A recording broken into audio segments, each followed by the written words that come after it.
यमुनानगर में सीता अपने बेटे कुशल के साथ रहती थी। बेटे कुशल के बड़े हो जाने पर वो उसकी शादी पास ही के गांव की एक लड़की खुशी से करवा देती है। बहू, तू जैसी खूबसूरत बहू तो इस पूरी सोसाइटी में किसी की नहीं। बस अब तू इस घर की सारी जिम्मेदारी उठा ले तो मेरी चिंता खत्म। ये ले इस घर की चाबी, अब से ये तेरे हवाले। माँ जी, आप चिंता मत कीजिए, मैं इस घर का पूरा ध्यान रखूंगी। देखिएगा, आपको शिकायत करने का भी कोई मौका नहीं मिलेगा। मैं आपके लिए गाजर का हलवा बनाकर लाती हूँ। शादी के कुछ ही दिन बाद खुशी के तेवर बदलने लगते हैं। माँ जी, मैं आपसे कह देती हूँ, मैं इस घर की बहू हूँ, कोई नौकरानी नहीं जो हर समय आपकी बात मानूं। बहू, मैं तो बस ये कह रही थी कि तू हर समय फोन पर ये किससे बात करती रहती है। हर समय तेरा फोन बिजी आता है। ये बात कुशल को पसंद नहीं बेटा। हाँ, मेरी तो हर बात सबको बुरी ही लगती है। अब शादी को कई महीने बीत चुके हैं, मगर खुशी कभी भी खुश नहीं रह पाती और वो अपने पति और सास से भी हमेशा झगड़ती रहती है। असल में शादी से पहले उसका एक प्रेमी होता है, गोविंद। वो उससे आज भी छुप छुप कर मिलती है।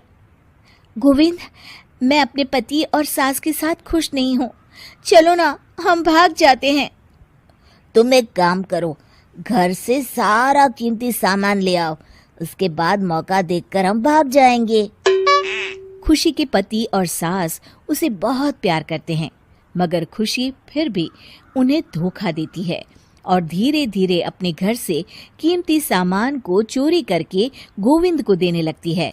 उसकी सास को घर से सामान चोरी होने का संदेह होने लगता है।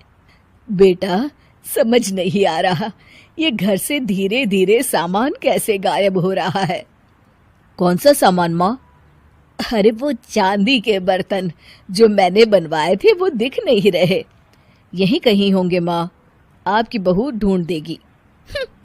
कितने बेवकूफ हैं ये माँ बेटे, इनका सारा सामान मैं गायब कर दूंगी और इनको पता भी नहीं चलने दूंगी।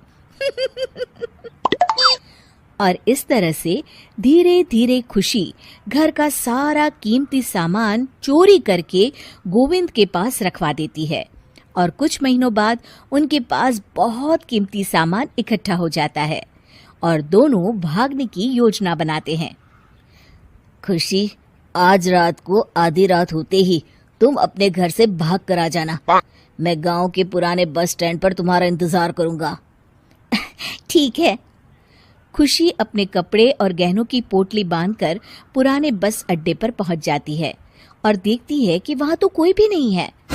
खुशी कुछ घंटे वहीं खड़ी रहती है और फिर गोविंद के कमरे पर जाती है। वहां पर भी बड़ा सा ताला लगा होता है। हे भगवान, कहीं गोविंद मुझे धोखा देकर भाग तो नहीं गया? अब मैं क्या करूंगी?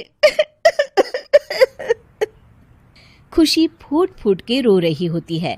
तभी पीछे से उसका पति सारे गहनों की पोटली लेकर आ जाता है। आप यहाँ? हाँ, मैंने गोविंद को गांव छोड़ने से पहले पकड़ लिया था और ये सारे गहने भी उससे ले लिए।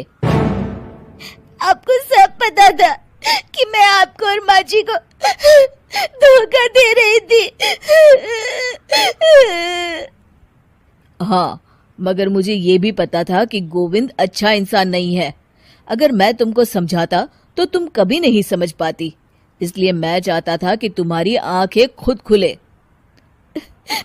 मुझे माफ कर दीजिए। कोई बात नहीं खुशी, मगर हमेशा ये याद रखना कि तुम्हारे अपने कभी भी तुम्हें धोखा नहीं देंगे। माँ और मैं तुम्हें बहुत प्यार करते हैं और हम दोनों चाहते हैं कि खुशी खुशी खुशी हमारे घर रहे, क्योंकि तुम ही तो हमारी खुशी हो। हाँ, मैं आज के बाद आपको और माँ जी को कभी निराश नहीं करूंगी। नमस्ते दोस्तों, अगर आपको हमारे वीडियो पसंद आते हैं तो कृपया हमारे चैनल को लाइक, शेयर और सब्सक्राइब करना ना भूलें।